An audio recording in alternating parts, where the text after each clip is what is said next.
I was 63, recently retired from my long teaching career and living in a quiet, quaint house on the outskirts of town. I had embraced a slower, more peaceful life. My husband had passed away 5 years ago, and since then, I'd found solace in a predictable routine: gardening, reading, and occasional outings with a few close friends. The house had grown quiet, and though I missed companionship, I had come to terms with where I stood in life. The simplicity suited me. But my world took a surprising turn when my stepson, Alex, called me one day. Alex was 22, fresh out of college, and was trying to establish himself in the competitive field of graphic design. He had ambitions of launching his career in the city, but was struggling to find steady work.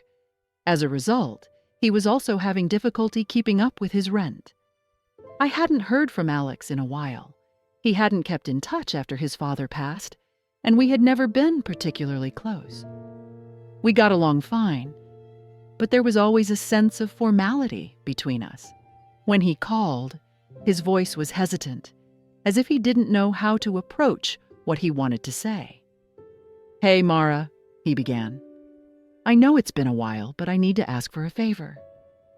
I could sense the weight of his words before he even finished the sentence. He was in a tough spot, and I instinctively knew what he was going to ask. After explaining his situation, I didn't hesitate. "Of course, Alex, you can stay with me as long as you need, until you find a stable job and a place of your own." The words slipped out easily, but there was a nervousness gnawing at me. What would it be like having someone young, especially a man, living under my roof again? I hadn't shared my space with anyone for years, and the thought of it made me anxious. Nevertheless, I made preparations for his arrival. The morning Alex was due to move in, I busied myself making sure everything in the guest room was perfect. I fluffed the pillows, dusted the shelves, and stocked the bathroom with fresh towels. As the hours passed, I grew more uneasy. This wasn't just about having a house guest. It was about disrupting the routine that had kept me grounded for years. When Alex finally pulled up in his old beat-up car, I was waiting for him on the porch. I hadn't seen him in a long time, and as he stepped out of the car, I was taken aback. He wasn't the awkward teenager I remembered. He had grown into a tall, broad-shouldered young man with a newfound confidence that radiated off him. "Hey, Mara," he said, with a smile that felt both familiar and strange. He pulled me into a quick hug, his scent woodsy and fresh, catching me off guard. "Welcome," I replied, feeling momentarily out of place.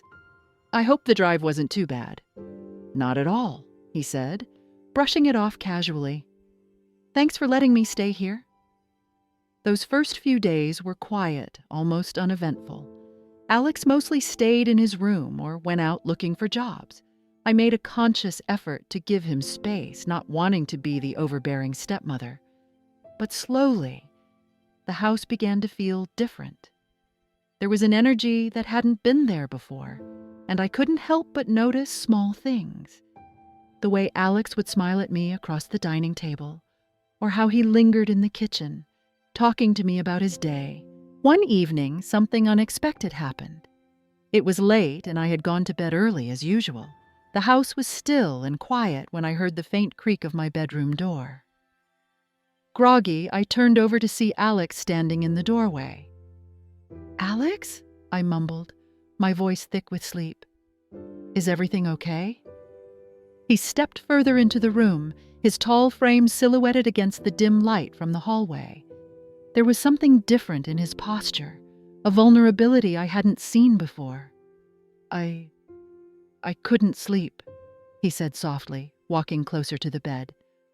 I sat up, rubbing my eyes and trying to shake off the grogginess. "Is something wrong?" He hesitated for a moment before sitting down on the edge of the bed. I could feel the mattress sink under his weight.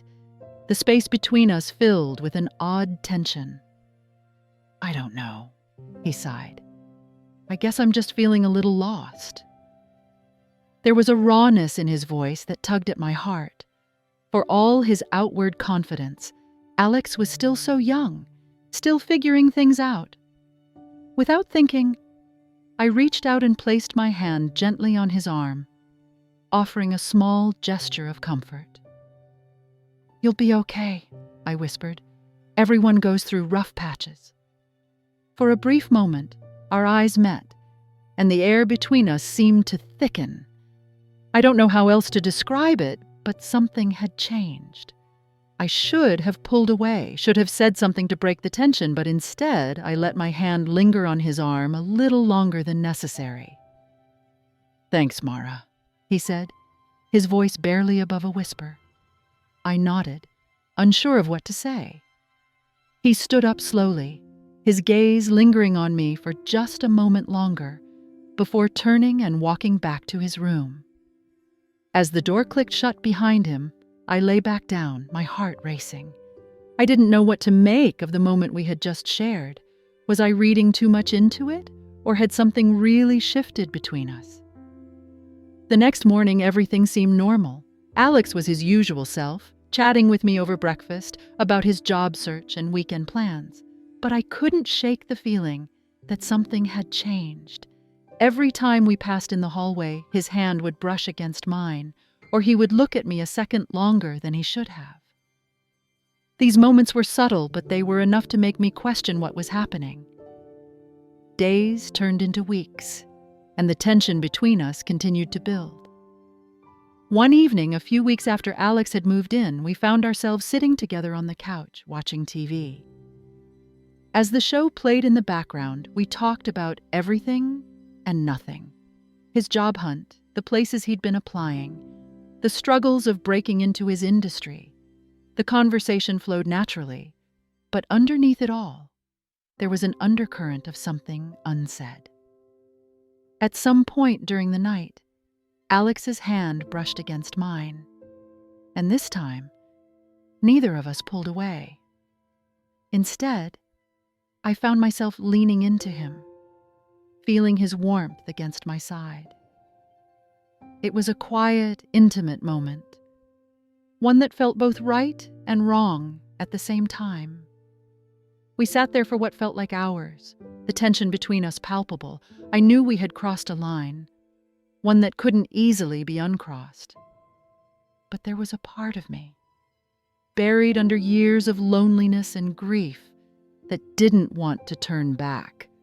I deserved to feel something again, didn't I? Even if it was unconventional, even if it was messy. As the days passed, Alex and I continued to tiptoe around whatever this new dynamic was between us. We never talked about it, but it was there.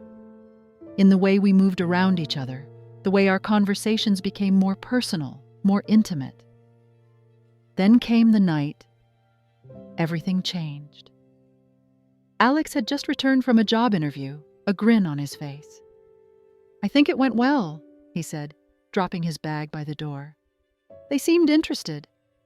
I'll know by the end of the week." "That's amazing," I replied, genuinely happy for him. That night, we celebrated. We ordered takeout, opened a bottle of wine, and spent the evening talking about his future, his excitement for what was to come. The conversation flowed easily, the wine loosening our inhibitions. As the night wore on, the topic shifted, to us, to whatever was happening between us. "I don't know what this is, Mara," Alex said, his eyes meeting mine across the table. "But I can't pretend it isn't there." My heart raced as I looked away, unsure of how to respond. I took a deep breath, my mind spinning. "It's complicated," I finally whispered. "I know," he said quietly, "but I also know that I care about you more than I should, and I want to be honest about that." His words hung in the air, and for the first time in a long time, I didn't know what to say. This wasn't supposed to happen, but here we were. "I care about you too, Alex," I admitted, my voice barely audible. "But we can't rush this. We need to be careful." He nodded, a look of relief washing over his face. "We can take it slow," he said softly. "We'll figure it out together." Over the next few weeks, Alex and I navigated this delicate balance between us. We learned to move carefully, to respect the boundaries we had set, but also to embrace the connection we had found. It wasn't easy, but somehow we made it work. Thanks for watching, and until next time.